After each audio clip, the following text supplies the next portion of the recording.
Baca bersama. Haleluya. Baik, mari saudara, hari ini sesuai dengan janji saya kemarin, kita terus berjalan tentang menatap masa depan dan berjalan bersama Tuhan. Hari ini kita akan belajar tentang tanda-tanda akhir zaman yang minggu lalu juga sudah dijelaskan. Boleh ditampilkan slide-nya. Saya sudah buat slide-nya, mungkin seri khotbah ini akan dikhotbahkan 5-6 kali.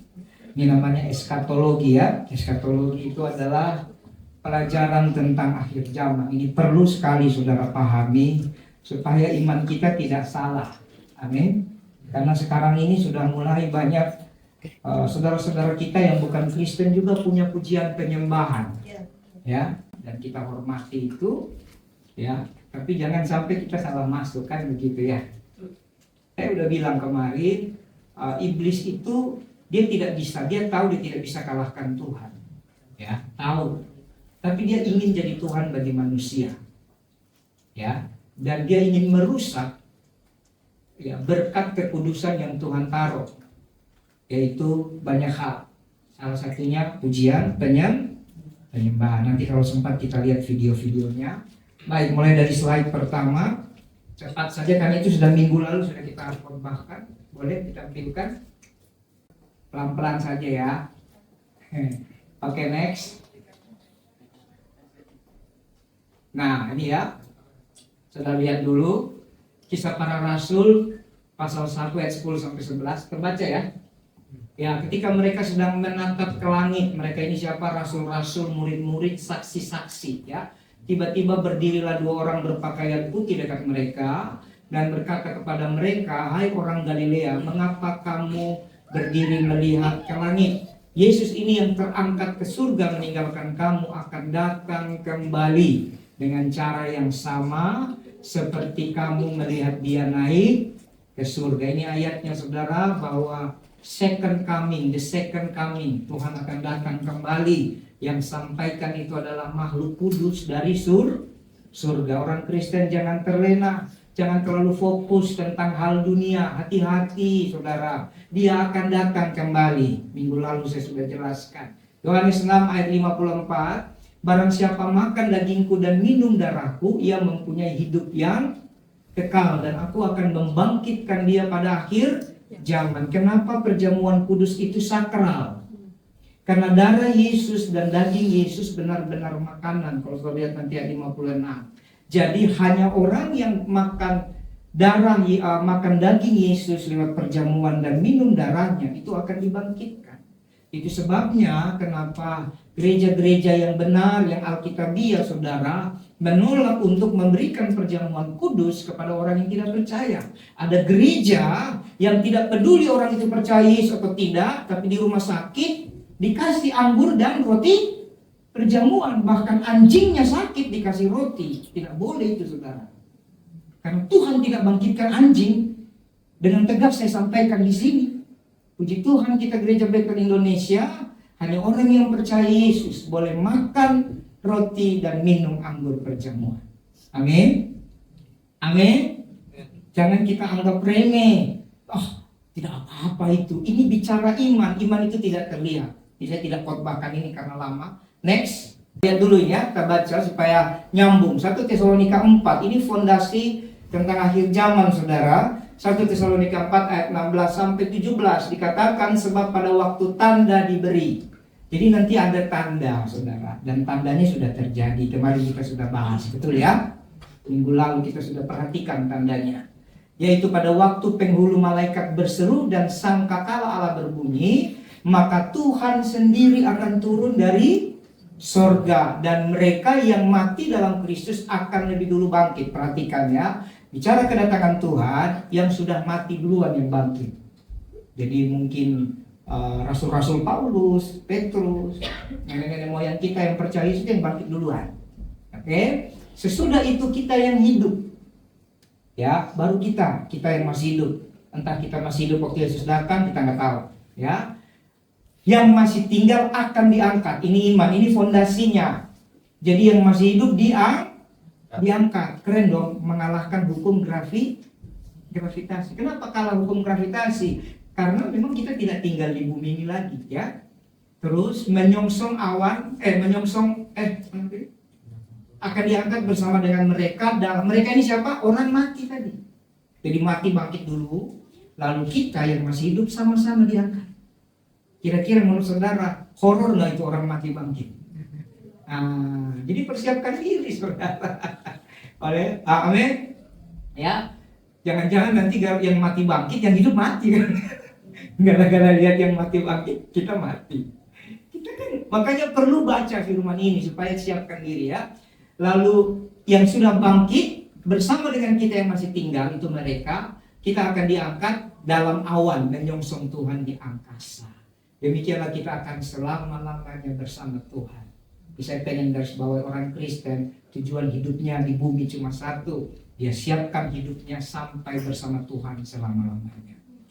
Ya, saya tidak mau ada orang Kristen tujuan hidupnya supaya kaya, supaya dapat kemuliaan, tahta. Itu berkat, itu bukan tujuan, itu bonus. Kalau saudara kaya, saudara dapat tahta, kemuliaan, disayangi banyak orang, itu bonus, itu berkat. Tujuannya bersama Tuhan. Amin. Next. Nah, tanda kedatangan Kristus kemarin saya sudah sampaikan. Bagi orang Kristen, kedatangannya kedua kali adalah kebahagiaan. Coel dulu temannya, kebahagiaan.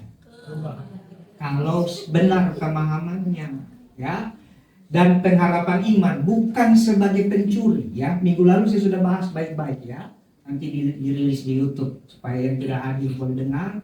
Atau kemarin ada jemaat yang juga sudah rekam, di share di Google Drive. Silakan saya tinggal klik, itu bisa dengar. Yang nggak hadir bisa dengar. Jadi jangan salah.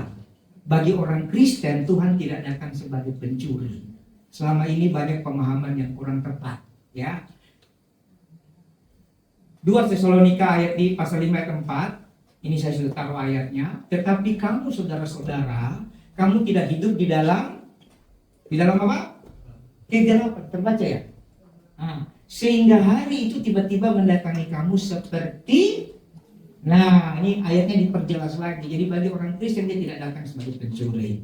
Masa selama di bumi kita panggil dia sahabat, bapak, kekasih, juru selamat, giliran dia datang kita panggil dia pencuri. Kemarin saya sudah jelaskan Pak Sona tugas luar kota 3 hari.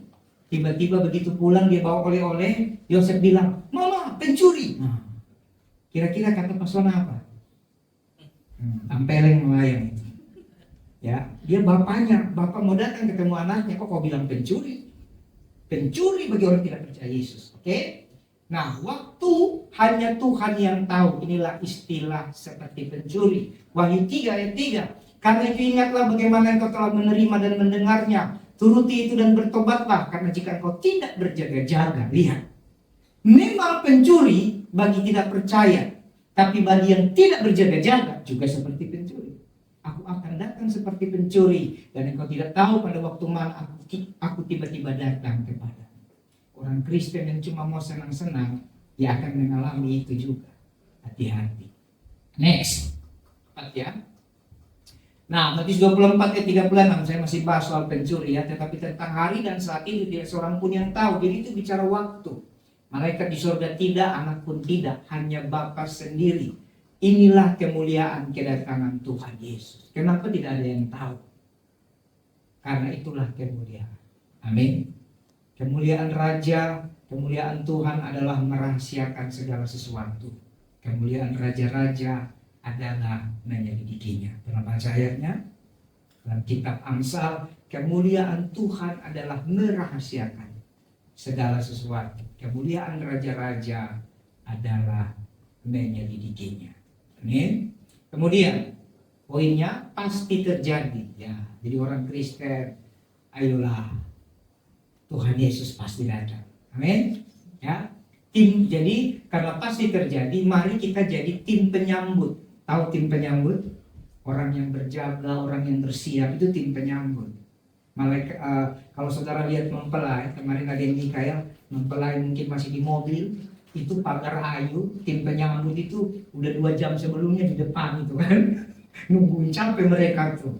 Nah, jadilah tim penyambutan, bukan tim perencana. Nah, banyak orang Kristen tanpa disadari karena pemahaman yang kurang tepat jadi tim perencana. sibuk hitung. Ini sudah berapa tahun ya, kapan Yesus datang? Hati-hati, tim perencana jadi sesat.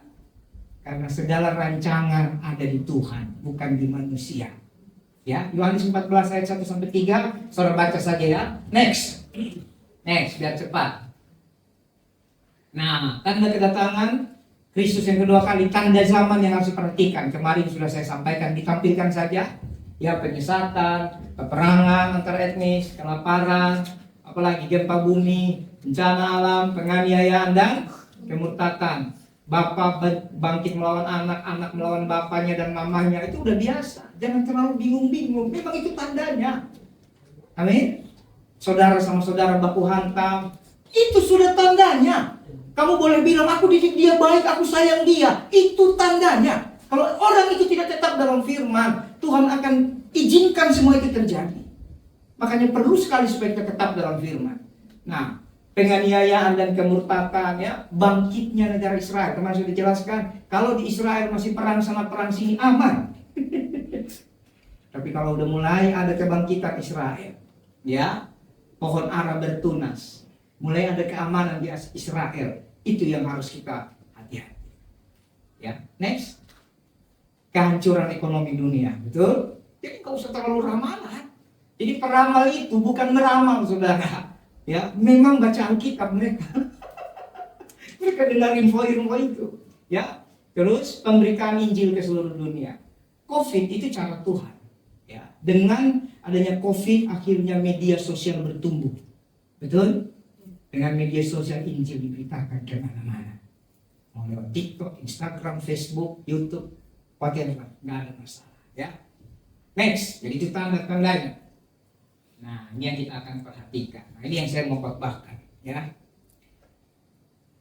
ada 2 tahap kedatangan Kristus yang kedua. Ada 2 tahap, jangan salah. Ya, jangan salah. Nanti kita akan buka Matius 25. Saya tidak buat di situ karena kalau buat nanti menyimpang jauh. Ini saya ambil satu benang merah. Ini saya bikin sudah 30 halaman. Ya, dan masih ada 10 halaman lagi yang kita belum buat. Masih banyak sekali. Yang pertama, saudara, adalah rapture. Katakan temannya, rapture. Atau bahasa aslinya parousia. Ya.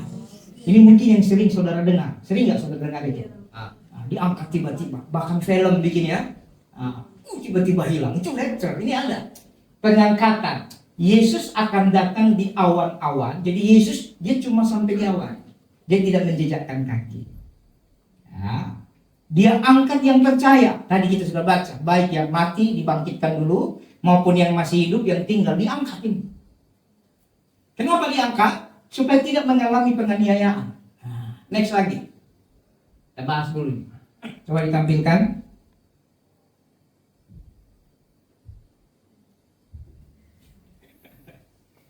Nah, luar biasa. Jadi saya sih ada. Cuma kan saudara harus lihat. Oke. Jadi yang pertama adalah rapture, ya. Ya. Jadi ini penjelasannya saya buat sesederhana mungkin. Jadi rapture itu peristiwa supernatural yang hanya bisa dilakukan oleh Tuhan. Ini yang dari dulu saya bilang di bukunya All About the Angel, tebal ya. Ini baru seri 1, di rumah ada beberapa seri.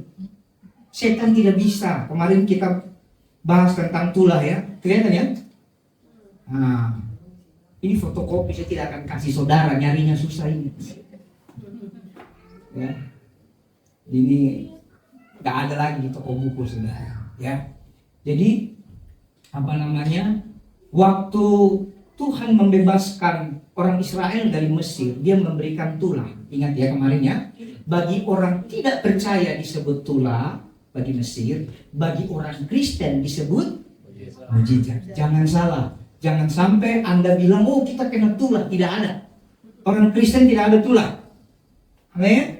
Nah, dalam peristiwa itu saudara, kalau saudara lihat yang tulah 1, air jadi darah, betul? Dan tulah 2, katak ya. Jampe-jampe Mesir juga bisa tiru, betul? Tapi begitu tulah ketiga, nyamuk dan sebagainya mereka nggak bisa tiru. Demikian juga ini. Ya, ada hal supernatural yang malaikat-malaikat palsu bisa tiru. Di sini nama malaikat terlalu banyak, ya. Tapi ada yang tidak dia bisa tiru. Apa itu? Memindahkan orang percaya ke kerajaan surga. Dia sendiri pun tidak bisa memindahkan orang jahat ke neraka, dia nggak bisa. Saya mau luruskan saudara, saya mau tanya, supaya saudara jangan salah kalau dengar khotbah di YouTube. Saya mau tanya kepada saudara, neraka itu diciptakan buat orang jahat atau buat siapa? Saya mau tanya pemahaman saudara. Siapa yang bilang neraka buat orang jahat? Oh, berarti pemahaman sudah mantap. Atau kayaknya lebih baik diam. Karena orang bodoh pun akan disangka pintar kalau diam, kan begitu. Tapi kalau mau jujur, banyak orang Kristen sebenarnya punya pemahaman sama seperti agama lain. Mereka pikir orang tidak percaya, orang kafir atau orang jahat itu tempatnya di neraka. Salah. Tuhan tidak pernah menciptakan neraka untuk manusia. Tuhan menciptakan neraka untuk penghukuman iblis, bukan untuk manusia. Tapi kalau manusia selama di bumi tidak mau memberi dirinya kembali bertobat kepada Tuhan, maka dia akan bersama dengan yang dia cintai. Karena dia cinta setan, ya dia ikut sama setan. Tapi Tuhan tidak ciptakan neraka untuk manusia, katakan amin. Tapi kalau kesempatan ditolak, maka mereka akan ke tempat di mana iblis dihukum. Disitulah terdapat ratap tangis dan gertak gigi selama-lamanya. Jadi luruskan dulu, selama di bumi Tuhan kasih kesempatan supaya kita tidak diseret oleh iblis. Amin. Tapi kalau manusia tidak mau, ya terserah, ya. Nah, jadi Tuhan memindahkan, atau Yesus, hanya Yesus yang bisa, karena dia yang sudah turun ke alam maut. Tidak ada yang lain. Maria tidak turun ke alam maut, Petrus tidak turun ke alam maut dan mengalahkan. Paulus tidak turun, Musa juga tidak turun, Elia juga tidak turun, hanya Yesus. Amin.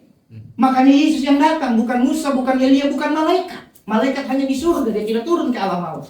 Jadi dia memindahkan gereja. Gereja di sini siapa? Semua orang percaya dari bumi ini.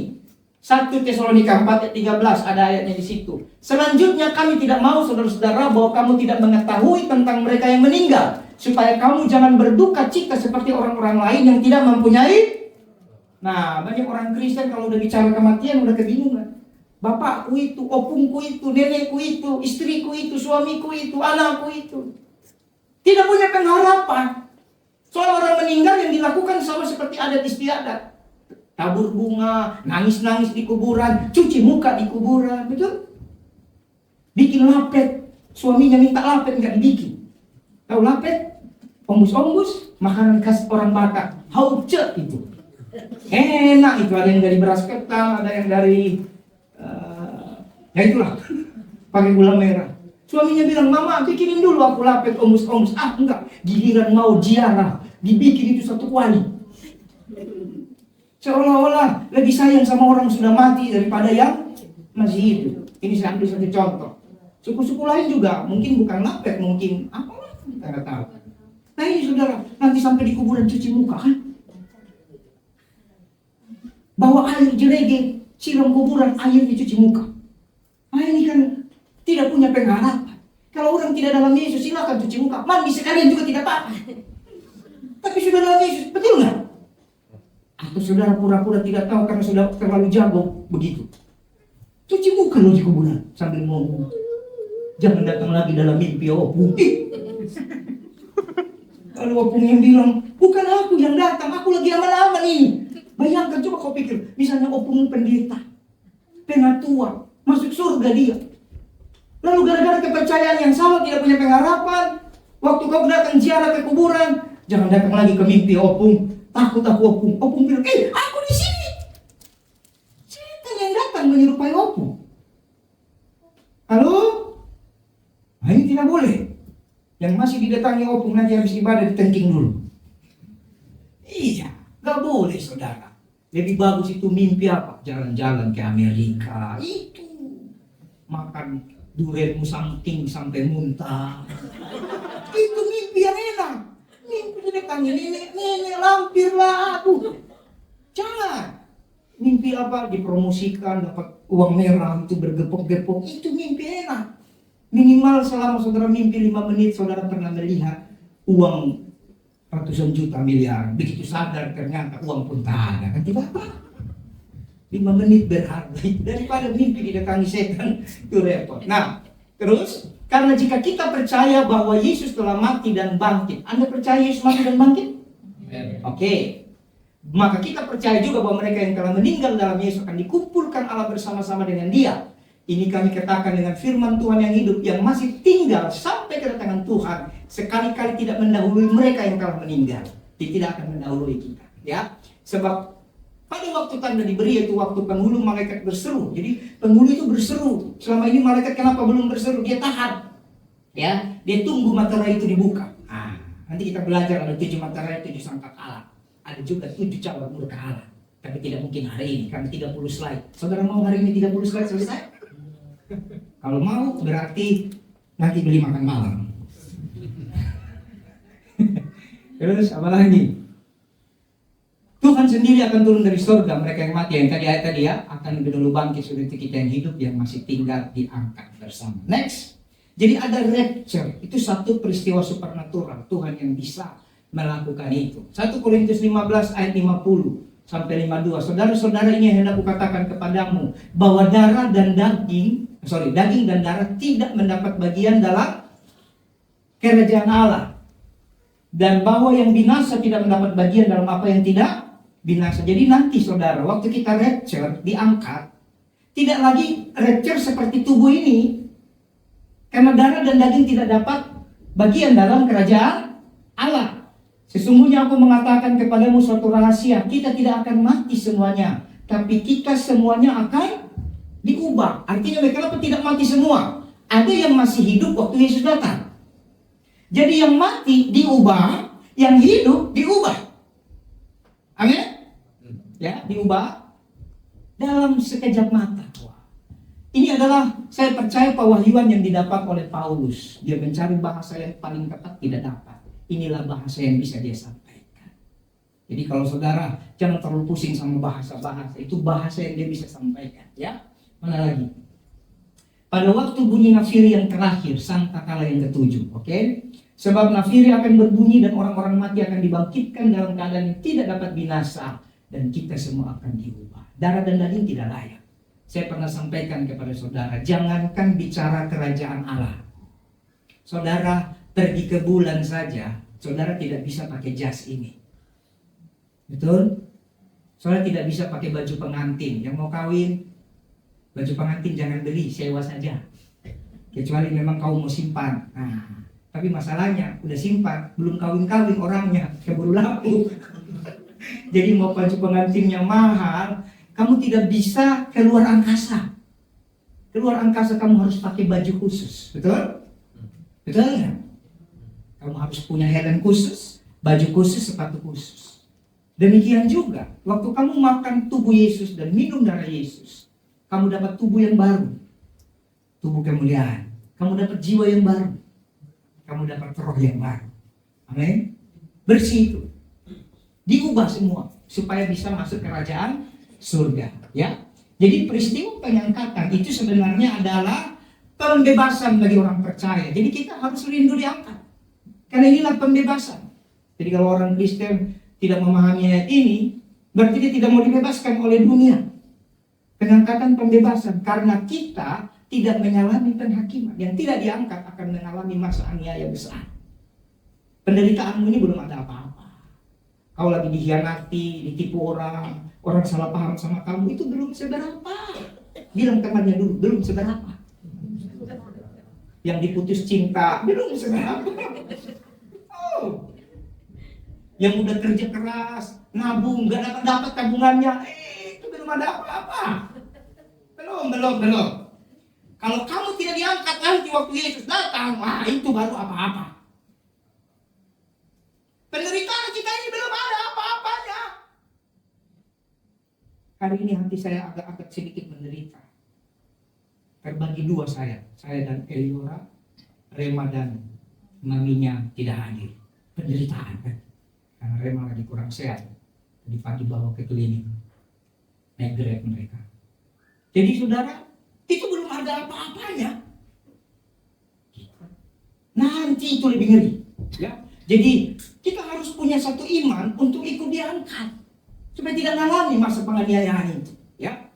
Lalu peristiwa pengangkatan akan berlangsung secara rahasia. Perhatikan, ada bedanya antara rapture dan satu lagi.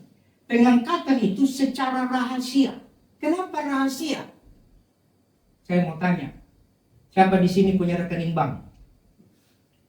Nggak ada. Bingung saya. Siapa di sini punya ATM? Siapa punya e-banking? Boleh dong kasih saya nomor PIN-nya? Nggak ada yang mau kan? Kenapa? Rahasia. Tapi kalau kasih ke anak, mau kasih nggak? Kalau anak itu sudah dewasa, anak itu membantu kita dalam bekerja, suami istri boleh baku tahu nggak? Boleh. Tapi hanya sebatas itu. Sekalipun aku pendetamu yang mendoakanmu siang dan malam, jangan harap kau kasih. Benar nggak? Enggak. Karena saya bukan siapa-siapa. Ada rahasia yang kudus. Hanya orang tua, suami istri. Ya, orang tua dan anak itu yang tahu. Itu pun orang tua dan anak itu tergantung anaknya. Kalau anaknya juga sudah tersesat, bapaknya sudah disesatkan lagi. Misalnya PIN-nya 1234, bapaknya bilang 1244. Begitu dia kaget, kok nggak dapat Pak? Yuk coba lagi. Berarti ada yang salah kan begitu. Ada rahasia. Jadi kita ini sudah diselamatkan oleh Kristus. Waktu kita diangkat akan rahasia. Amin. Terus, dan dalam sekejap mata, 1 Korintus 15 yang kita baca, Matius 24 ya, ayat 41-42. Lihat, kalau ada 2 orang perempuan sedang memutar batu kilangan, diperhatikan, seorang akan dibawa, yang lain akan dalam kitab Lukas, kalau ada 2 orang sedang tidur bersama, satu diangkat, satu ditinggalkan. Berarti dari ayat ini kurang lebih 50% dari yang sudah percaya saja. Jadi pengangkatan ini hanya orang percaya, jangan salah ya. Orang tidak percaya tidak akan di-rapture. Apa urusannya? Jadi yang lagi cari cewek, yang lagi cari cowok, jangan cari yang gelap. Maksudnya bukan kulitnya gelap. Maksudnya yang tidak percaya Tuhan Yesus. Tidak berlaku. Rapture ini hanya bagi yang percaya. Yang percaya saja 50% diangkat, 50% itu. Wah, ngeri kali. Halo? Itu firman, bukan omongan saya. Ya, karena itu berjaga-jaga sebab kamu tidak tahu pada hari mana Tuhanmu datang. Next lagi. Nah, yang kedua, ini mungkin saudara jarang dengar, apokalipse. Jadi bukan hanya rapture. Ada yang kedua, apokalipse atau epifani. Ini bicara penampakan Kristus. Yesus menjejakkan kaki di bumi dan mendirikan kerajaan 1000 tahun atau milen. Waktu rapture, Yesus di awan-awan. Halo? Tapi waktu apokalipse, Yesus menjejakkan kaki di bumi. Di sini sudah tidak ada kasih karunia lagi bagi yang tidak diangkat. Ya, kita lihat. Orang percaya yang tadi di rapture tahu ya? Yang tadi diangkat, nanti datang kembali ke dunia. Datang kembali ke dunia bersama Kristus. Wahyu 20 ayat 4-5. Mau nggak saudara datang lagi? Wah, yang dulu nggak pernah makan durian musang king, dia datang lagi, dia makan semuanya. Ya kan? Lalu aku melihat tahta-tahta dan orang-orang yang duduk di atasnya. Kepada mereka diserahkan kuasa untuk menghakimi. Aku juga melihat jiwa-jiwa mereka yang telah dipenggal kepalanya. Belum apa-apa. Penderitaan kita ini, bilang dulu sama teman, cemen. Ya, masih cemen. Ya. Yang dipenggal jiwa kepalanya karena kesaksian tentang Yesus. Ingat, dipenggal karena Yesus, bukan dipenggal karena mencuri. Bukan dipenggal karena jadi pelakor. Tahu pelakor? Nah, itulah. Apalagi? Karena kesaksian tentang Yesus dan karena firman. Jadi, dan yang tidak menyembah binatang itu dan patungnya dan yang tidak juga menerima tanda pada dahi dan tangan mereka. Dan mereka hidup kembali dan memerintah sebagai raja bersama dengan Kristus untuk masa 1000 tahun. Ini pahala yang berbeda dengan 5 mahkota. Kemarin kita sudah bahas ya. Ini beda lagi ya. Ya. Dan memerintah sebagai raja bersama dengan Kristus untuk masa 1000 tahun. Pengen nggak saudara merintah 1000 tahun? Nah ini, kalau saudara sudah baca firman, bergaul dengan Tuhan, ini lebih indah daripada sekedar dompet tebal. Ini lebih indah daripada yang lain. Bukan berarti tidak perlu dompet tebal. Gampang, cara menebalkan dompet. Isilah kartu nama sebanyak-banyaknya. Tebal nanti dompetnya. Ya. Memerintah 1000 tahun. Tapi orang-orang mati yang lain, orang-orang mati yang lain yang tidak dalam Yesus, tidak bangkit sebelum berakhir masa 1000 tahun itu. Inilah kebangkitan pertama. Jadi kebangkitan ada beberapa kali ya, jangan salah. Amin. Next. Wahyu pasal 20 ayat 6. Berbahagia dan kuduslah ia yang mendapat bagian dalam. Nah, ini tujuan orang Kristen. Mau dibangkitkan kebangkitan pertama apa kebangkitan kedua? Aku tidak dibangkitkan, ikut masa penganiayaan. Wah, itu lebih repot. Saya sampai hari ini, saya tidak tahu kapan Yesus datang. Tapi saya berdoa, Tuhan, saya mau jadi orang yang dibangkitkan dalam kebangkitan pertama. Amin. Berani gak ngomong gitu sama Tuhan secara pribadi? Ngomong sama Tuhan, Tuhan aku mau, kuatkan aku supaya aku dibangkitkan dalam kebangkitan yang pertama. Itu iman namanya. Ya. Kematian yang kedua, ada kematian yang kedua. Tidak berkuasa lagi atas mereka, tapi mereka akan menjadi imam-imam Allah dan Kristus, dan mereka akan memerintah sebagai raja bersama dengan Dia 1000 tahun lamanya. Amin. Wih, pernah baca kisah Daniel? Keren ya jadi raja kan? Yusuf keren ya? Atau film-film lah, jadi raja itu diberkat Tuhan. Next. Apokalipse terjadi setelah masa siksaan. Nah, siksaan itu namanya tribulasi. Ya. Wahyu 6 ayat 9. Ini saya sekarang sengaja bandingkan. Apokalipse terjadi setelah disiksa. Yesus menyejarkan diri. Rapture sebelum. Makanya lebih baik rapture karena tidak akan disiksa. Amin. Lihat dengan saudara. Kalau orang Kristen cuma mau hura-hura, nanti nggak di-rapture, masa siksaan. Itu iman. Kalau sebelum disiksa saja iman cetek begini, gimana udah disiksa? Jadi berdoa supaya kita di-rapture. Jangan tunggu sampai apokalipse. Wah, repot itu ya. Sebelum masa siksaan. Dan tribulasi ini beda dengan ada namanya pre-tribulasi, post-tribulasi, dan nanti kita sampaikan. Ada lagi namanya pre-milenium, beda ya. Tribulasi itu siksaan, milenium itu zaman. Bilang dulu temannya, beda. Oke, biar jangan salah ngerti. Jadi apokalipse terjadi setelah terjadi penghakiman, penyiksaan, Yesus datang, baru kerajaan 1000 tahun. Kalau rapture sebelum. Amin ya.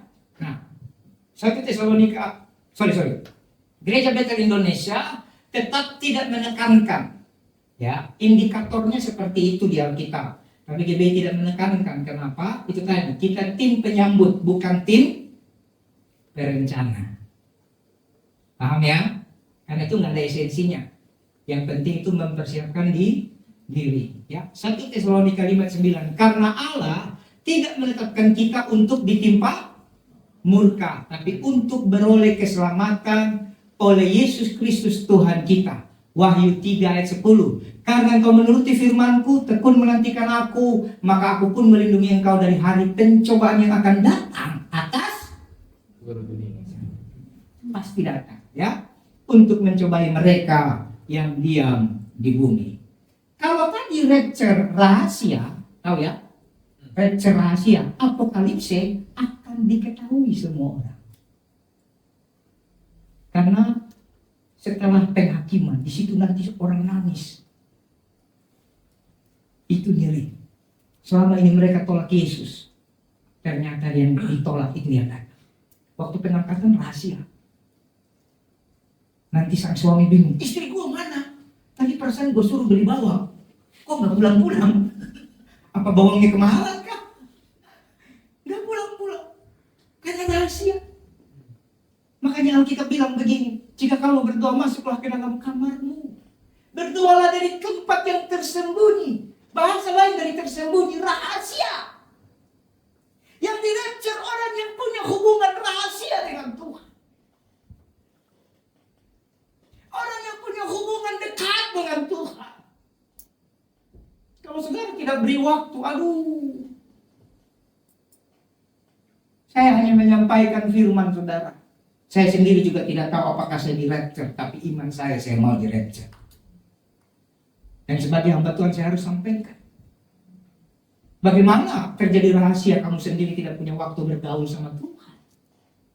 Kamu terlalu sibuk pikir dunia A, B, C, cari sana sini. Masuklah ke tempat rahasia. Masuklah ke tempat kudusmu. Amin. Terus, apalagi? Wahyu 1 ayat 7, lihat ia datang dengan awan-awan dan setiap mata, ya, Apokalipse, setiap mata melihat dia. Berarti orang tidak percaya juga kaget nanti ya. Tepuk tangan dulu buat Tuhan Yesus. Keren loh.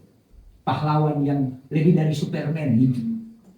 Superman mah setan berkedok jagoan.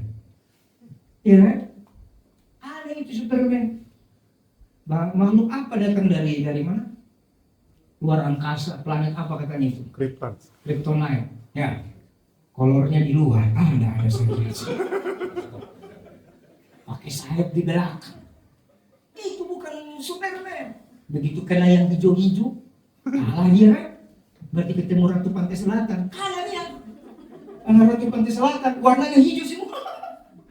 Kalah dia, nggak jago. Yang jago Yesus. Amin. Anak muda harus mulai. Yang jago siapa? Tuhan Yesus. Jangan percaya sama Superman, Wonder Woman, apalagi.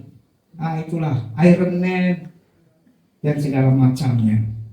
Percaya saja sama Tuhan Yesus. Ya. Lalu apalagi? Apokalipse, lihat ya. Kalau tadi rapture, pembebasan bagi orang benar, Apokalipse, penghakiman bagi orang tidak percaya. Jadi paham bedanya ya? Saya mau tanya, pernah dengar ini enggak? Nggak pernah kan? Tapi kalau dengar how to be a great businessman, sering dengar ya? Bagaimana mendapatkan menjadi orang yang diberkati. Businessman yang diberkati itu terlalu sering dengar. Ini ada bedanya antara rapture dan apokalipse ya. Peristiwa apokalipse juga untuk mengalahkan si antikris.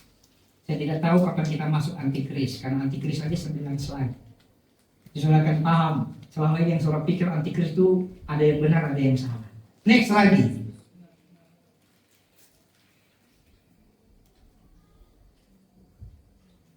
Sudah?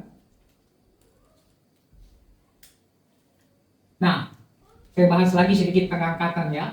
Kita tidak baca ayat lagi. Kebangkitan orang mati mendahului peristiwa pengangkatan. Ini berbagai peristiwa akhir zaman ya. Ini disebut kebangkitan pertama. Mereka memperoleh tubuh kebangkitan atau kemuliaan yang sama seperti dimiliki Tuhan Yesus. Sewaktu Yesus dibangkitkan. So perhatikan, sesudah Yesus dibangkitkan, Yesus masih makan nggak? Makan. Di pantai dia tanya, ada padamu makanan? Tidak ada. Langsung Tuhan bikin ikan bakar. Yesus tembus tembok, mereka lagi berdoa, betul? Yesus tembok, ditanya ada makanan? Ikan goreng. Maka itu banyaklah makan ikan non kolesterol. Karena Tuhan Yesus ikan bakar sama ikan goreng. Yesus masih makan, masih punya tubuh, tapi kamu ya dia bisa tembus tembok. Nanti Grab, Gokar, Maxim gak laku, tembus tembok. Gak perlu lagi saudara pakai aplikasi. Apa yang pernah dialami Elia terjadi lagi, langsung terbang. Betul?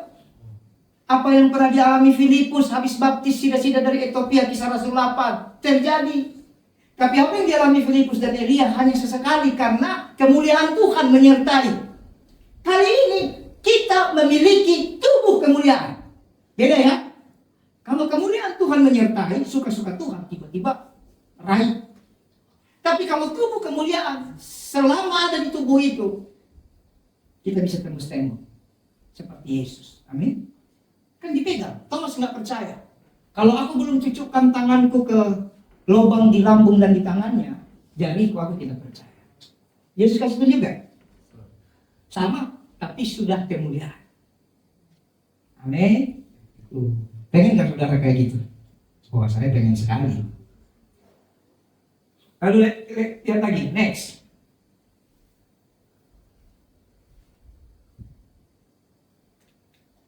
Orang percaya masih hidup akan diubah mengenakan tubuh kemuliaan. Nah, saudara-saudaraku, ini tadi kita udah baca, ini hendak kukatakan bahwa daging dan darah tidak dapat bagian. Nah, tadi saya sampaikan seperti astronot ilustrasi. Next lagi aja. Jadi ada rapture, ada apokalipse. Sifat tubuh kemuliaan ini, saudara, sempurna. Tubuh kita ini nggak sempurna. Siapa yang udah mulai pinggangnya sakit-sakit? Banyak ya? Bangun tidur, betisnya cenat-cenut. Jalan sekilo keram. Kepala sering pusing kena hujan, gak bisa. Dulu saya masih kecil, main hujan. Pulang sekolah kita berdoa supaya hujan. Karena jalan kaki setengah jam. Sampai rumah aman-aman. Besok sekolah lagi. Sekarang setetes saja langsung haci. Jadi musuhan kita sama hujan. Banyak kan sakit? Saya aja matanya sudah 4, coba. 4 kan matanya. Banyak.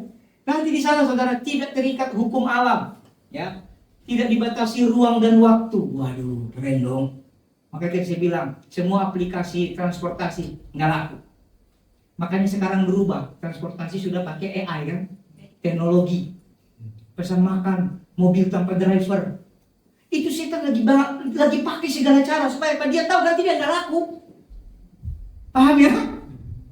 Dia bikin dulu ada yang lebih canggih supaya manusia berpusat kepada hal sia-sia. Nggak laku itu nanti. Kamu tidak dibatasi oleh ruang dan waktu, dapat berpindah dengan cepat tembus tembok. Mana anak kecil tidak ada ya? Hatcher, coba kau tabrak di tembok, bisa tembus nggak? Belum, berarti belum tubuh kamu masih tubuh dosa. Jangan coba-coba sekarang. Ya, tapi nanti sudah diubah oleh Tuhan dan tembus. Ini harus dikumandangkan karena itu ada di Alkitab. Percayalah saudara. Jangan yang dikumandangkan yang nanti kau tinggalkan. Kau jadi triliunan pun kau tinggalkan. Amin. Kau jadi pejabat nomor 1 di dunia pun kau tinggalkan. Tapi ini akan kau dapat nanti. Ya. Berikutnya, sifatnya apa? Langsung masuk alam roh. Nah ini. Yang tak terlihat. Jadi kalau di bumi sudah tidak terbiasa menyembah sampai masuk alam roh, nanti bingung. Gamang, tahu gamang? Ini nanti kita masuk alam roh sehingga tiba-tiba lenyap, tidak dapat dilihat orang lain yang masih hidup secara jasmani. Nanti dalam kerjaan 1000 tahun ada orang yang masih hidup secara jasmani. Next. Pada waktu perubahan menuju tubuh kemuliaan, nih lihat. Kita baca bersama. Kalian ya? Lihat ya, kita baca bersama 1, 2 ya. Pada waktu perubahan menuju tubuh kemuliaan, segala perlengkapan tubuh lama ditinggalkan. Misalnya apa? Baju. Makanya jangan simpan banyak-banyak baju sisa di lemari. Kalau masih layak kasih orang. Jangan udah lapuk baru kasih orang. Karena itu pun kau tinggalkan nanti.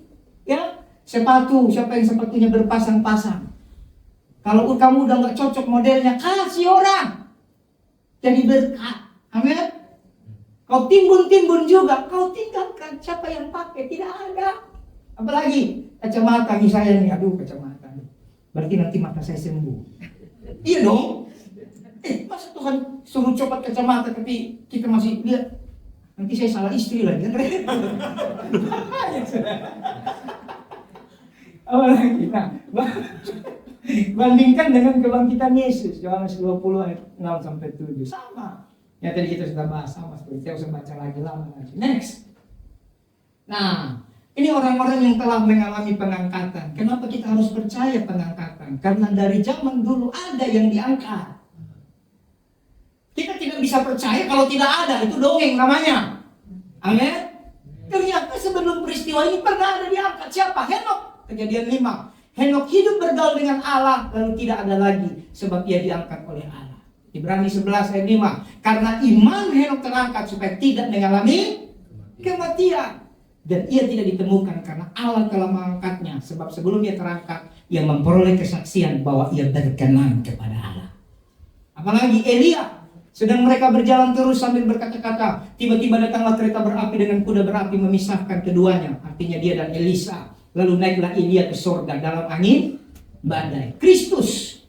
Kisah para Rasul. Sesudah ia mengatakan demikian, terangkatlah ia disaksikan oleh mereka. Dan awan menutupnya dari pandangan mereka. Orang-orang kudus. Jadi selain pahlawan iman seperti Henok, Elia, ada lagi yang pernah diangkat. Pernah baca enggak? Orang-orang kudus yang bangkit waktu kematian dan kebangkitan Yesus.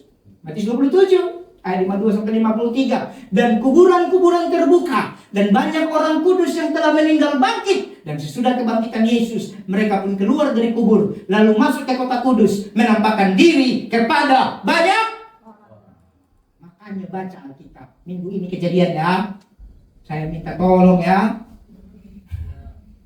Bacalah. Ternyata sudah pernah orang dibangkitkan, bukan hanya nanti. Katakan amin. Dan syarat untuk dibangkitkan, kalau kita baca dari poin ini, mereka bergaul dengan Tuhan, beriman, amin, hidup kudus. Mari belajar hidup kudus, beriman, bergaul dengan Tuhan. Next. Ini sudah berapa lembar ini? Nah, yang akan mengalami pengangkatan. Nah ini. Jadi, siapa nanti akan mengalami pengangkatan? Supaya jangan salah. Di kitab Wahyu ada namanya 2 saksi Allah. Siapakah 2 saksi Allah itu? Nah, itu nanti penjelasannya panjang. Kita ambil satu benang merah dulu ya. Wahyu 11 ayat 11 dan 12. 3,5 hari kemudian masuklah roh kehidupan dari Allah ke dalam mereka. Sehingga mereka bangkit dan semua orang yang melihat mereka menjadi sangat takut. Dan orang-orang itu mendengar suatu suara yang nyaring dari surga berkata kepada mereka, naiklah kemari. Lalu naiklah mereka ke langit, diselubungi awan, disaksikan musuh-musuh mereka. Next.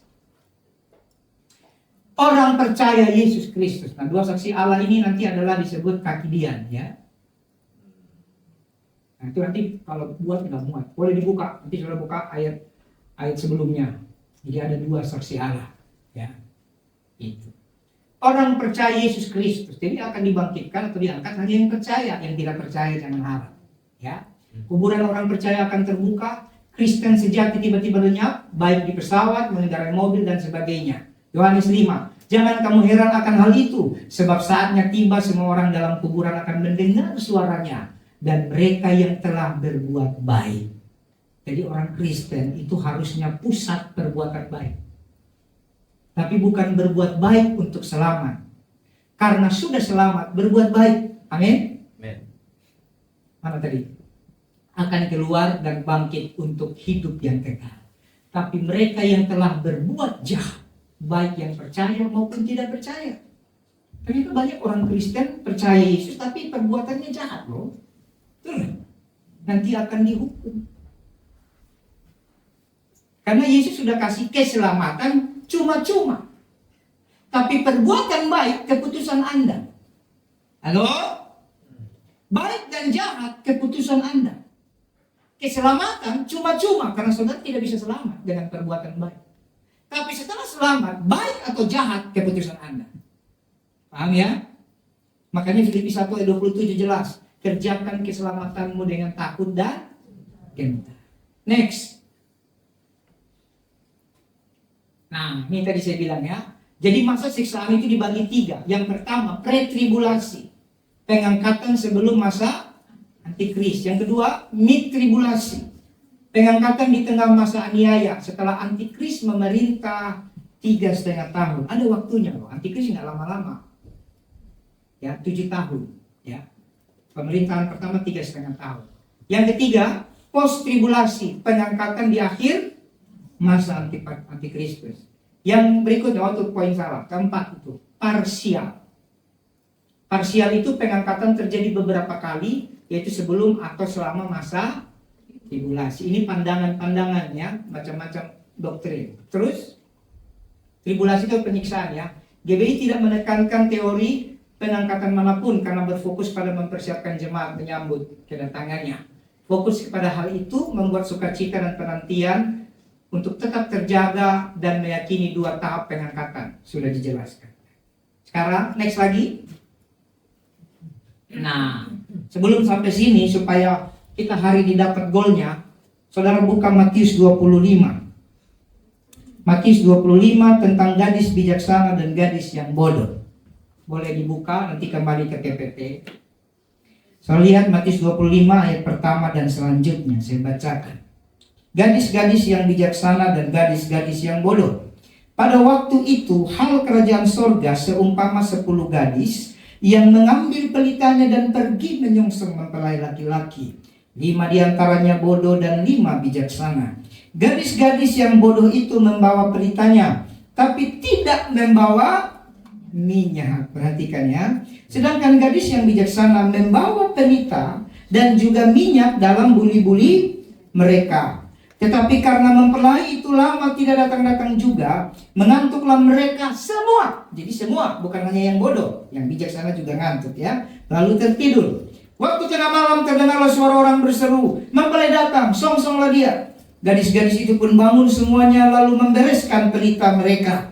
Gadis-gadis yang bodoh berkata kepada gadis-gadis yang bijaksana, berikanlah kami sedikit dari minyakmu itu, sebab pelita kami hampir padam. Tapi jawab gadis yang bijaksana itu, tidak, nanti tidak cukup untuk kami dan untuk kamu. Lebih baik kamu pergi kepada penjual minyak dan beli di situ. Akan tetapi, waktu mereka sedang pergi untuk membelinya, datanglah mempelai itu, dan mereka yang telah siap sedia masuk bersama-sama dengan dia di ruang perjamuan kawin. Lalu pintu ditutup. Kemudian datang juga gadis-gadis yang lain itu dan berkata, Tuan, Tuan, bukakanlah kami pintu. Tapi ia menjawab, aku berkata kepadamu, sesungguhnya aku tidak mengenal kamu. Karena itu berjaga-jagalah, sebab kamu tidak tahu akan hari maupun saatnya.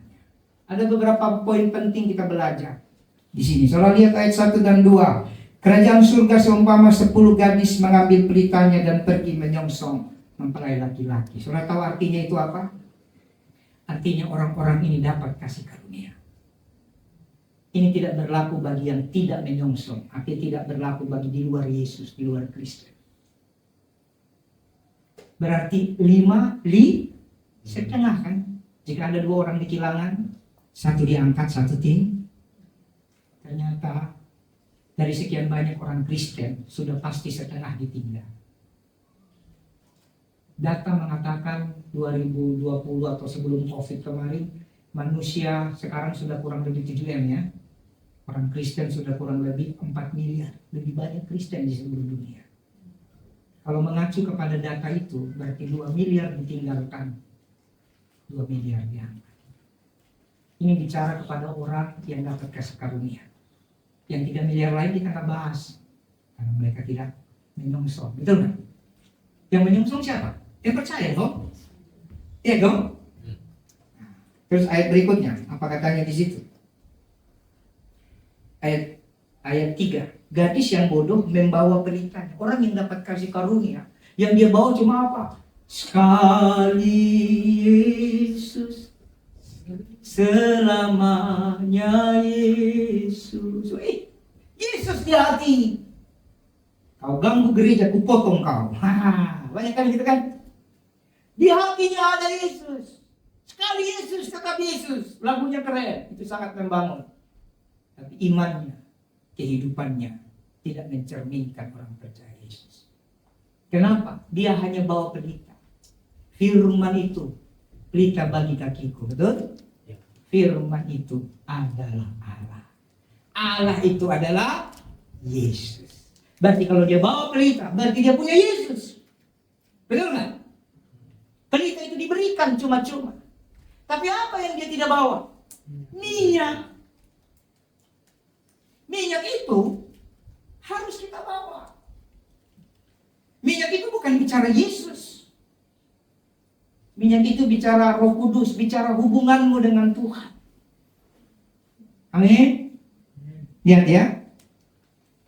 Mari, saya tidak akan menghakimi siapapun, baik yang di sini ataupun nanti yang dengar online, karena sebentar lagi pasti dirilis di YouTube ini. Kita semua sudah punya pelita. Tapi masalahnya sudah bawa minyak nggak? Punya minyak nggak? Kemarin gas aja masalah 3 kilo, orang antri bikin macet di mana-mana. Itu baru kerajaan dunia. Yang habis itu puji Tuhan Bapak Presiden langsung memberikan perintah untuk supaya pedagang eceran bisa jual lagi. Ini saudara beli di mana? Tidak ada saudara. Lihat. Gadis yang bijaksana ayat 4 membawa pelitanya dan juga minyak dalam buli-buli. Kenapa minggu kedua selalu kita bilang kumpulkan buli-buli?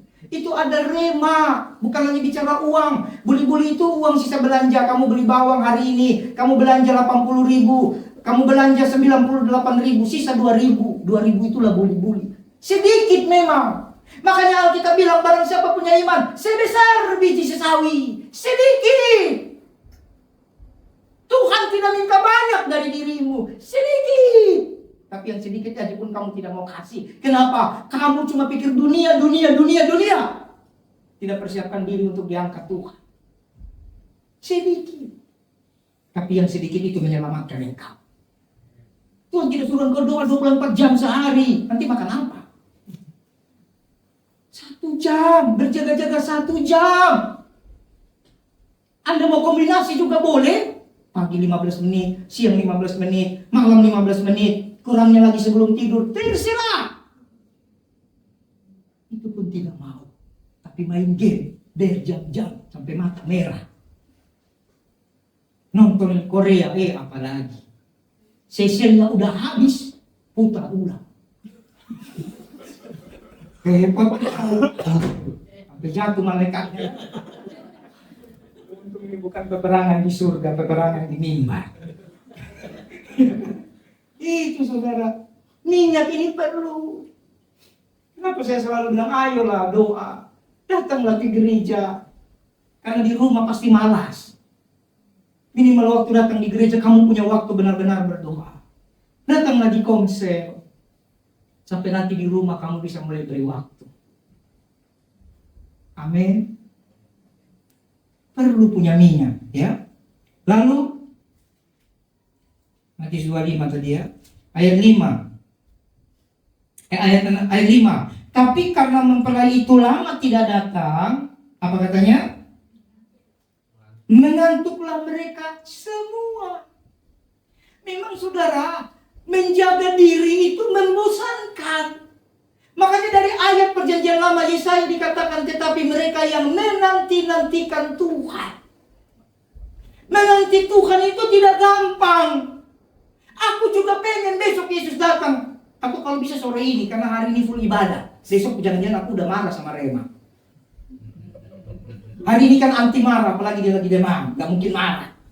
Kalau bisa datang habis ibadah lafon. Tuhan aku siap, ini aku, angkatlah aku. Kan gitu. Lagi kudus, pengennya kita begitu kan? Tapi nggak datang juga. Pas lagi marah-marah datang dia, pas kita lagi mengantuk. Artinya memang menantikan Yesus kita semua akan lelah, lemah. Dunia akan membuat segala macam hal untuk membuat kita ada di dalam kesusahan itu. Ada. Mengantuk itu artinya tidak sadar, terlelap, tergoncang. Memang mau Anda bijaksana, mau Anda bodoh, semua mengantuk. Halo? Tapi lihat ayat yang ke-6. Nah, ini yang membedakan. Waktu tengah malam, terdengar suara orang berseru, mempelai datang, song-songlah. Dia inti kita baca, penghulu malaikat berseru, meniupkan sangkakala, song-songlah dia. Apalagi? Gadis-gadis ayat 7. Gadis-gadis itu pun bangun. Ternyata yang bodoh dan bijaksana bangun juga loh. Jangan saudara bilang yang bodoh tidur. Enggak, bangun. Betul enggak? Lalu membereskan, mereka juga bereskan. mulai menata iman. Oh, aku harus ke gereja, ini Yesus mau datang. Oh Yesus, mulai sebut, kan dibereskan pelitanya, betul nggak? Oh Yesus, oh terima kasih engkau sudah datang. Ayat berikutnya, tapi ada masalah. Ayat 8. Gadis yang bodoh berkata kepada gadis bijaksana. Kenapa berkata? Waktu dia bereskan pelitanya, terlihat minyaknya tinggal. Kalau di mobil itu bensin habis, bunyi dia. Tuing, tuing, tuing, tuing. Cepat-cepat matikan AC. Kalau enggak mogok di jalan. Saya berkali-kali tuing, tuing, tuing. Memang sih kekuatan doa itu pernah sampai 20 kilo, enggak mati. Itu kayaknya didorong mereka. Sekali lagi saya katakan, adegan ini tidak untuk ditiru.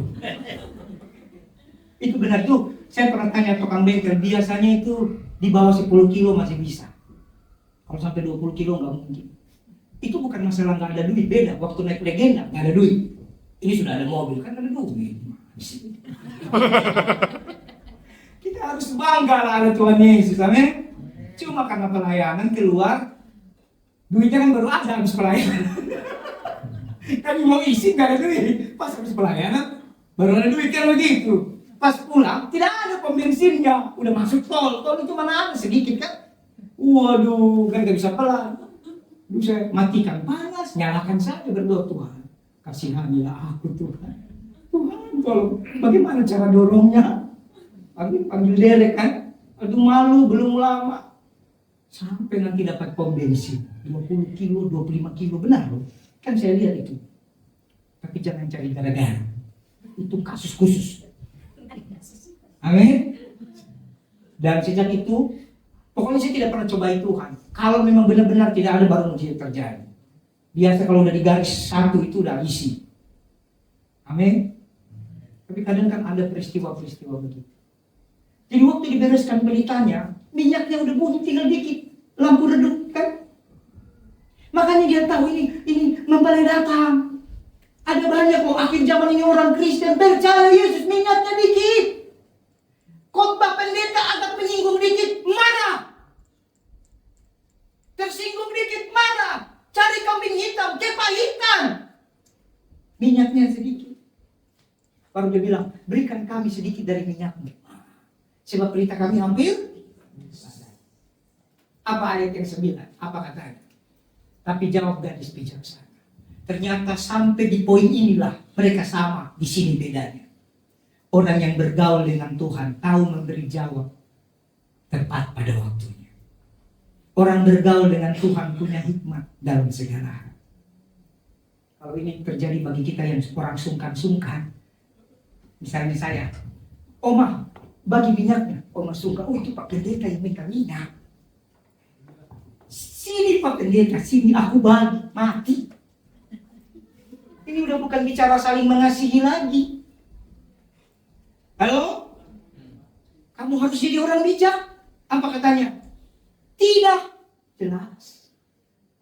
Karena nanti tidak cukup untuk kami dan untuk engkau. Kalau dibagi, nggak ada yang sanggup. Pergilah ke penjual, beli di situ. Waktu kamu mulai terima Yesus, siapkan dirimu. Kumpulkan minyak sebanyak-banyaknya. Dengan apa? Lakukan firman, berdoa, baca Alkitab, bergaul dengan Tuhan. Jadilah pekerja kebun anggur. Kenapa jadi pekerja kebun anggur? Kamu punya uang sedinar sehari. Sedinar sehari cukup untuk beli minyak. Halo? Cukup untuk beli minyak. Tapi kalau Anda tidak kerja di kebun anggur, apa yang kau mau beli? Gak punya uang kan? Jadi bersyukur kita yang sudah kerja di kebun anggur. Semua punya uang beli minyak. Tapi garis bawah, ya ini bukan bicara uang dalam konteks uang ya. Ini bicara iman saudara kepada Tuhan. Ayat berikutnya. Akan tetapi, nah ini masalah. Waktu mereka sedang pergi. Pergilah mereka. Karena memang gak bisa tinggal lampunya mati. Pergi, gak tahu kapan datang. Betul gak? Buat si malakama. Tiba-tiba waktu pergi, datanglah mempelai. Tinggal yang siap sedia itu masuk bersama dia perjamuan kawin. Lalu pintu di ayat berikutnya. Kemudian datang juga gadis lain itu berkata, Tuhan, Tuhan, bukakan kami pintu. Orang yang kehilangan minyak, ini juga punya lambang kehilangan kasih mula-mula. Orang kehilangan kasih mula-mula, nanti waktu dia sadar, aku mau kembali sama Tuhan, Tuhan tidak kenal. Makanya kemarin saya sudah bahas tentang mahkota. Itu semua ada maksud. Kenapa itu dulu kita bahas? Jangan buru-buru persalahkan Tuhan dalam keadaanmu. Jangan seperti orang Israel. Mujizat terbesar itu zaman Israel keluar dari Mesir. Tapi begitu sampai laut terbelah, Musa, apakah di Mesir tidak ada kuburan? Sehingga engkau bawa kami di sini supaya kami mati di laut ini. Jahat nggak itu, saudara? Saya perhatikan banyak orang Kristen kayak orang Mesir, kayak orang Israel di Mesir. Jahat. Tuhan tolong terlalu banyak hanya gara-gara ada intimidasi dari belakang. Ada masalah dari belakang. Mulai persalahkan Tuhan. Saudara, Anda silahkan persalahkan Tuhan. Tuhan tidak tergoncangkan. Kau salahkan diri tidak tergoncangkan. Dia Allah Maha Kuasa, omnipotent, omnipresent, omniscient. Dia Maha Hebat, Maha Kuasa, Maha Adil, Maha tahu segala sesuatu. Kau persalahkan dia atau tidak, siap tidak siap, Jesus is coming. Amin. Jadi berhenti persalahkan keadaan. Berhenti persalahkan situasi. Ayat 12 apa katanya? Tapi ia menjawab, aku berkata kepadamu, sesungguhnya aku tidak kenal engkau. Kenapa saya sampai hari ini masih berjuang terus mau layani orang? Dalam melayani orang pun sering saya disalahpahami. Tidak masalah. Saya cuma mau apa? Supaya minyak saya tetap ada. Tadi malam saja mau doa malam, orang telepon lagi seru, kita ngomong sama Pak Pendeta Aro. Ngomong soal masa depan. Saya bilang, Aro biar enak kita ngomong, bikinkan kopi. Untuk pertama kalinya. Setelah bertahun-tahun di gereja ini, akhirnya Pak Gembala dibikinkan kopi. Luar biasa. Baru mau seruput, telepon masuk. Pertama gak aku angkat karena aku lagi mau seru sama Pak Ar. 2 kali masuk, hati berkata ini pasti penting. 3 kali ya sudahlah, angkat saja. Begitu angkat ternyata betul lagi kerasukan. Kalau tidak diangkat dia bisa mati di sana. Apakah dia jemaat kita? Tidak. Kenapa saya mau? Saya mau pelita aku tetap punya minyak. Amin. Kenapa kita buka pelayanan di Lafon? Kemarin kita ngobrol. Kalau dihitung-hitung 1 bulan untuk di Lafon minimal 2 juta uang pribadi saya. Karena gereja tidak bayar.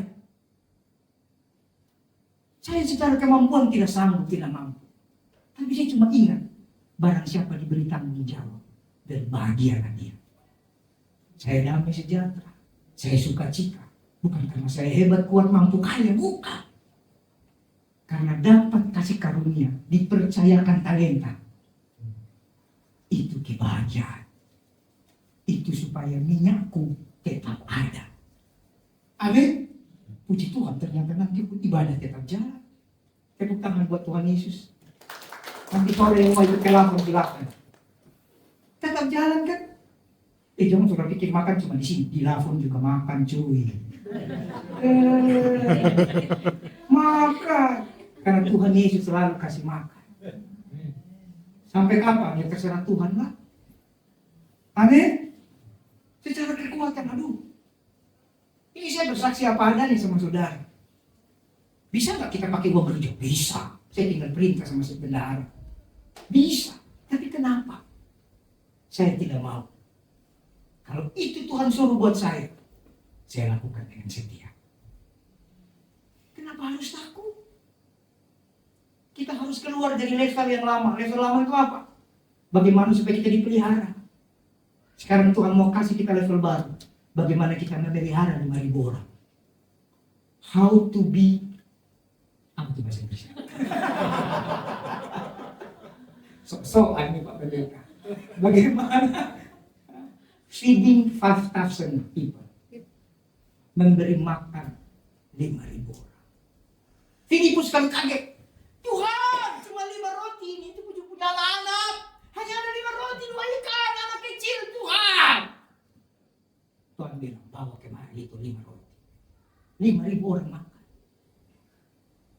Minyak tetap ada. Ulang-ulang saya katakan, jangan pernah ada isu uang dalam pelayanan kita. Tuhan yang kita sembah Tuhan yang kaya. Yang penting saudara sungguh-sungguh saja sama Tuhan. Puji Tuhan. Semua sudah tanda tangan. Maka Lafon akan segera jadi gereja. Kalau jadi gereja berarti tiap minggu. Tiap minggu. Udah 3 tahun lagi berapa juta sebulan kita siapkan. Karena menyiapkan mobilnya saja 450-500 ribu. Betul nggak? Itu ada pasokan itu. Tidak usah takut. Kecil itu. Banyak baca buku. Bayangkan gereja di Afrika itu si David Bishop Oyedepo. Jemaatnya 250.000 orang. Dia punya 5.000 bis. 5.000 bis. Siapa yang bayar? Dia, gerejanya. Karena gereja ada di padang gurun. Harus bis dikirim untuk jemput itu jemaat dari kampung-kampung. Keren nggak? Baru 500 ribu aja udah kayak mau mati. Tidak pernah iman. Paling dilebay-lebaykan. Terlalu lebay. Kalau lebay bilang, jangan lebay. Biasa aja itu. Amin. Jangan terlalu ilah. Tidak apa-apa. Layani Tuhan, minyakmu ada. Ayat 13. Karena itu berjaga-jagalah, sebab kamu tidak tahu akan hari maupun saatnya. Ya. Kembali ke slide. Nah, sedikit lagi. Jadi Bapak Ibu, dalam masa menantikan Tuhan, ternyata yang terpenting itu minyak, bukan pelita. Karena pelita semua sudah diberi. Kasih karunia semua sudah punya. Yesus semua sudah punya Yesus. Tapi yang bedakan minyak. Jangan izinkan minyakmu bocor. Jangan izinkan minyakmu habis. Begitu kamu sudah tahu minyakmu mulai keruh, minyakmu mulai menipis, cepat-cepat datang sama Tuhan. Kalau kamu datang sama Tuhan rasanya berat, datangilah hamba Tuhan. Bersyukur pendeta saudara juga seorang pendoa. Datanglah minta didoakan. Pak, kayaknya minyakku sudah mulai habis ini. Tolong doakan aku. Amin. Dan saya doakan. Tadi malam saja jam 11:30 malam saya masih doakan orang. Ya, puji Tuhan, kempes itu yang apa itu? Betul. Bisul besar itu. Malam-malam didoakan. Dalam nama Yesus. Capek loh. Saya udah lupa kan di telepon saya lagi nyetir. Pasti dia sampai rumah belum makan tuh. Lapar cuy. Sampai rumah makan jam 10:30 kok jam berapa itu. Habis makan. Saya tertidur. Baru tertidur kaget. Tadi kan saya ditelepon. Ingat. Orang yang punya minyak. Yang dia ingat cuma Tuhan. Yang dia ingat cuma pelayanan. Langsung saya telepon. Tolong Pak, sorry saya lupa tadi. Baru sampai rumah ini. Saya ada tertidur sedikit. Telepon, doakan. Kempes. Sukacita itu saudara tidak sebanding dengan angpau. Halo? Tidak sebanding. Sekalipun saya juga mau angpau sih. Kami sukacita. Begitu dia bilang, Pak sudah kempes. Senang. Tidak sia-sia saya bangun tengah malam.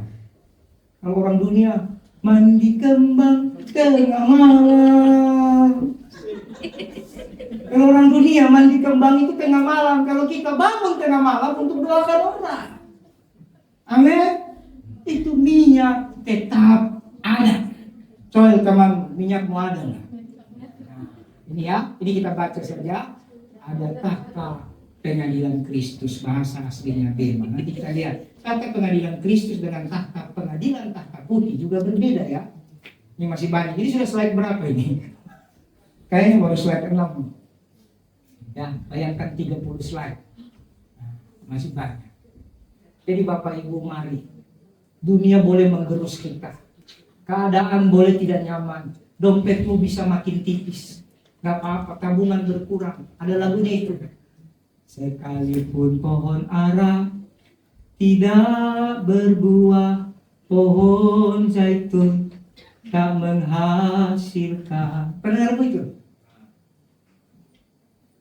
Kambing domba dalam kurungan tidak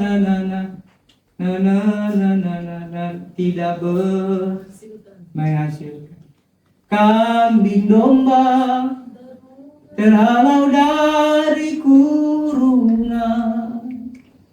Terus tak ada lembu sapi. Dan tahu nggak artinya itu? Kambing domba terhalau, tabungan tergusur. Kambing apa? Lembu sapi peliharaan, apa itu? Artinya usaha pekerjaan gagal, itu artinya. Tapi Tuhan Yesus tetap setia. Iya, gak apa-apa. Mau banyak kambing dombamu, mau banyak lembu sapimu, pas dia datang tinggal semua. Betul nggak? Tapi saya berdoa supaya kambing domba dan lembu sapi banyak untuk pelayanan. Boleh dong? Berdoalah untuk pelayanan. Tuhan Yesus memberkati. Minggu depan kita lanjut. Minggu depan makin seru. Coba sambil tampilkan biar tahu. Biar mendidih di hati. Tuh, nanti ada tangkap pengadilan Kristus. Apalagi? Nah ini upah kemarin. Next. Tampilkan biar di review dulu nih. Nah, pesta kawin anak domba. Wah. Jadi yang kawin bukan hanya yang mau kawin, kita juga akan kawin anak domba. Ya. Nah, ini yang seru. Coba tadi mundur dulu. Antikris. Antikris itu ada 9 halaman. Itu perlu. Kan antikris sudah ada di tengah-tengah kita, tapi tidak di sini. Kalau ada di sini, di sini. Nggak ada di sini, tapi sudah ada di tengah-tengah kita. Ya, jangan sampai sudah tidak hadir lah. Ini saya rindu kita punya pemahaman yang benar dalam Tuhan. Kita berdoa. Haleluya.